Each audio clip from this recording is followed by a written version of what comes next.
How to ping Google Chrome to Taskbar in Windows 11. Hello and welcome back to Digi Live Trends. In this video, I'm going to show you how to ping Google Chrome to Taskbar in Windows 11. Ping Google Chrome to Taskbar in Windows 11 ensure quick and convenient access to your favorite browser.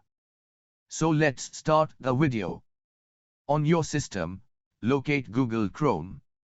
Now, right-click on it. Here you can see a window will appear. From here you can click on Pin to Taskbar.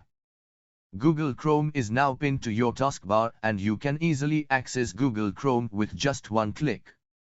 This is how you can simply ping Google Chrome to taskbar in Windows 11. So guys, if you enjoyed this video, please hit like and subscribe to our channel.